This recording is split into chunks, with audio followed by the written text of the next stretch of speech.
I thought partnership meant trust, until the day he erased my name from everything I built. I still remember when it all began.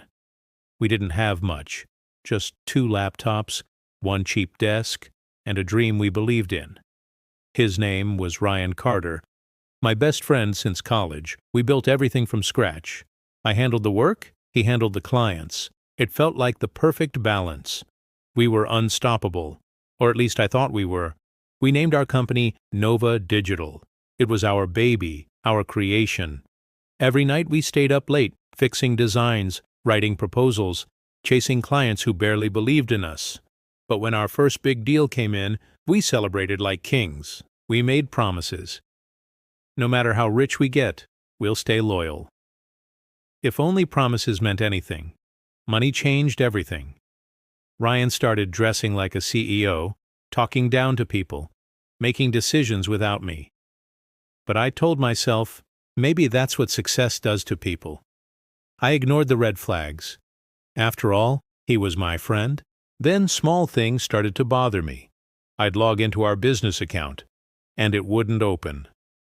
Ryan would laugh and say, "Relax, I'll send you the new login later."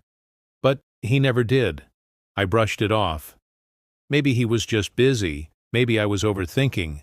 I didn't realize he was already planning to erase me. The day everything fell apart started like any other. Monday morning, coffee in hand, I walked into the office. My access card didn't work. The guard looked confused and said, "Sorry, sir, you're not listed as staff anymore." I laughed, thinking it was some IT issue. But when I stepped inside, everyone went silent. Ryan was sitting in my chair, my desk, my nameplate gone. He looked up with that same confident smirk. "Hey man, didn't you get the email?" "What email?" I asked. "About the restructuring," he said casually. "You're not part of Nova anymore." I froze. He handed me a folder, partnership termination papers. My name, my signature. Except it wasn't mine. It looked perfect, identical, but I hadn't signed it. He forged my signature. My own best friend. I stared at him, my hand shaking. "You can't do this." He leaned back, crossed his arms, and said coldly, "Don't take it personally. It's just business." Those words hit harder than any punch. It wasn't just betrayal. It was humiliation. Everyone in the office stared as I stood there speechless. I walked out, numb. 3 years of hard work. Gone. Every sleepless night, every sacrifice, all of it handed to a man who decided I didn't belong anymore. He made sure everyone believed I quit. Every document, every email, rewritten to make me disappear. I tried fighting legally, but he had already sealed every loophole. I was left with nothing. He took the company, the clients, and even the story of how it all began. Days turned into weeks. I barely slept. Every memory felt like poison. I kept asking myself, how could he do this? How could someone smile at you while planning to destroy you? But one night, while sitting in my dark apartment, staring at the empty screen of my old laptop, something shifted inside me. The pain didn't fade. It transformed. I whispered to myself, he took everything from me once, but this time, I'll take everything back. That night I started planning, not for revenge through anger, but through power. I wasn't going to ruin him with rage.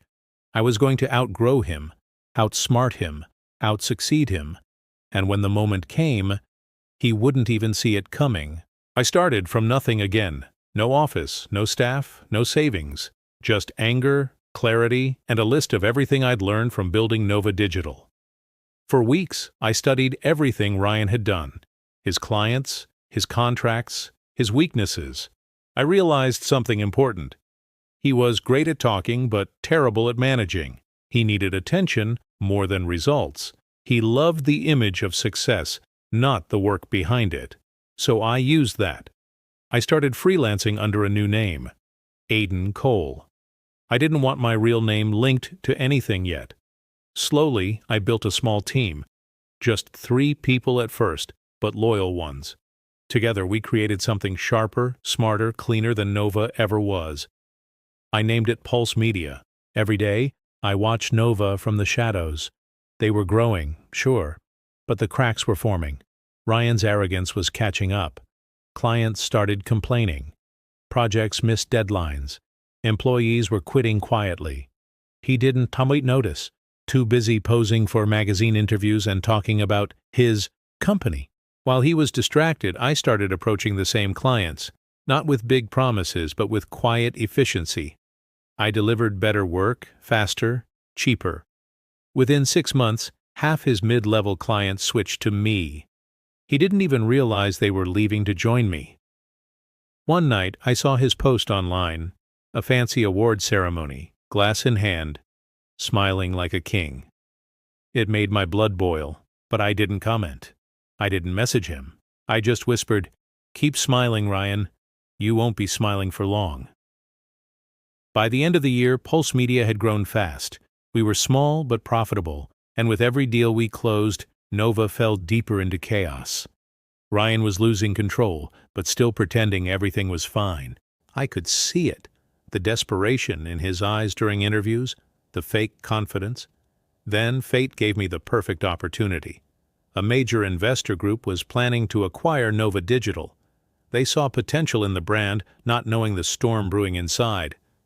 I found out through a contact, one of Ryan's former employees who had joined Pulse. That's when I made my move. I reached out to the investors under my new identity as the CEO of Pulse Media. I didn't tell them my history with Ryan. Not yet. Instead, I offered something better. A full business proposal to acquire Nova Digital ourselves. They were skeptical at first, but when they compared numbers, Pulse was leaner, more stable, and rapidly growing. Nova was unstable, overpriced, and drowning in debt. Ryan had been hiding losses for months. I didn't need to destroy him anymore. He was doing that himself. I just needed to be ready to catch what fell. Days before the deal, I finally saw him again, by accident. We ran into each other at a business event. He didn't recognize me at first. New look, new name, new energy. But when I shook his hand and said, "Good to see you again, Ryan," I watched the color drain from his face. He forced a smile. "Wait, Muin." I smiled back. "No, it's Aiden now." He laughed nervously. "What are you doing here?" "Just business," I said. "You know how it is." He didn't know that my company was about to buy his. That night, I went home and stared at the contract papers on my desk. My name, or rather Aiden Cole's name, was listed as the primary buyer for Nova Digital. The company he stole from me was about to become mine again. But this time, he wouldn't even realize it until it was too late. The day of the deal arrived. Ryan looked confident, dressed in his usual $1,000 suit, smiling for cameras like nothing could touch him. He had no idea that the man about to buy his company was the same one he betrayed. The meeting took place in a glass conference room downtown. Investors sat around a long table, papers spread out, pens ready. Ryan walked in like he owned the world. He shook hands, laughed loudly, made jokes, just like he always did when he wanted to hide fear. When he finally turned to me, his expression changed. He froze. He knew that face. He just couldn't accept it. "Muin," he whispered. I smiled calmly. "It's Aiden now. Remember?" He looked around, confused. "You're with them?" I nodded slowly. "Actually, I'm leading them." The room went silent. You could hear the air shift. Even the investors stopped flipping papers. I could see it in his eyes. Panic. That same fake confidence that once fooled everyone started to crumble. I leaned forward and said softly, "You told me once it's not personal, it's just business." "Well, this is business." He tried to interrupt, but I continued. "Pulse Media has agreed to buy Nova Digital. All assets, all rights, and all debts." He swallowed hard. "You can't do this." "I already did," I said. I slid the contract toward him. My name, my signature, Not forged this time. Real, legal, powerful. He looked at it, speechless. Everything he'd stolen now legally belonged to me. He tried to argue, tried to look for a way out. But the investors had already signed. They'd lost faith in him long ago, and now he was just an employee in a company he no longer owned. For a moment, I almost felt sorry for him. Almost. Because I remembered the day he threw me out, the look on his face, the coldness in his voice when he said, "It's just business." Now he was sitting in front of me, eyes glassy, pride broken. I said quietly, "You took my name off the door once, but guess what, Ryan? It's going back up." He didn't say a word, just sat there, staring at the table, realizing it was over. When the meeting ended, I walked out into the sunlight. I didn't feel revenge, I felt peace. Outside, the wind was calm. I looked up at the same sky I used to see through the tiny window of our first office. 3 years ago, I was the man who believed trust could never be broken. Now, I was the man who learned to rebuild after being destroyed. As I got into my car, my phone buzzed, a message from one of the investors. "Congratulations, Aiden. Nova Digital is officially yours." I smiled, not because I'd won, but because I'd finally closed the chapter he started. Later that night, I went to the old building, the one where Nova began. The lights were off, the place empty. I stood in that small room and whispered, "You took everything from me, Ryan, but all you did was teach me how to rise." I left without looking back, because some victories don't need celebration. They just need silence. People say revenge feels sweet. But standing there, looking at everything I'd reclaimed, I didn't feel sweetness. I felt stillness. It was over. The noise, the anger, the endless nights replaying what he did, all gone. For months after the buyout, Ryan disappeared from the scene. He tried starting new ventures, but none worked. Word spreads fast in this industry. Once trust is broken, it's gone forever.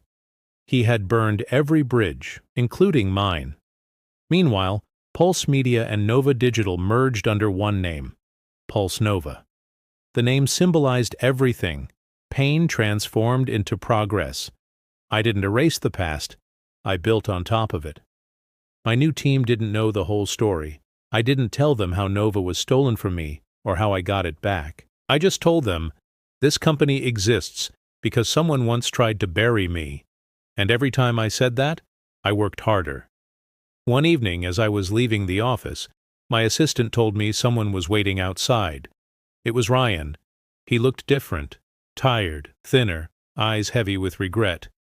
For a moment we just stood there, silent. He finally spoke. "You really did it," I said quietly. "I had to." He nodded. "I didn't think you'd come back from it." "You didn't want me to?" I replied. He sighed, looking down. "I was stupid. I thought if I pushed you out, I'd be bigger. But without you, Nova fell apart." I didn't say anything, because what do you say to someone who betrayed you and finally realizes it? He looked up again. "I lost everything. The company, the people, even my name." I took a slow breath. "You didn't lose it, Ryan. You threw it away."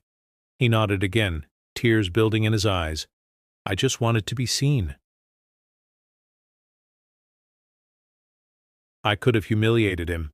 I could have reminded him of every cruel word he said to me. But instead, I said softly, "You were seen, Ryan. You just didn't want to share the spotlight." He looked away, whispered, "I'm sorry." That was it. 2 words. But they carried all the weight of what he'd done. I didn't forgive him that night. Not fully. But I did something better. I let the hate go. Because revenge isn't about making them suffer. It's about freeing yourself from what they did to you. He left quietly. No drama. No more words. And as I watched him walk away, I realized something. The best revenge wasn't owning his company. It was becoming the man he could never destroy. That night, I went home, turned off all the lights, and looked out the window. The city glowed. Calm, alive. I thought about everything I'd been through. The betrayal, the pain, the rebuild. I whispered to myself, sometimes they have to break you, so you can learn how to build yourself without them. I smiled for the first time in a long time, not out of pride, but peace, because I finally understood. Revenge ends when healing begins, and I had finally healed.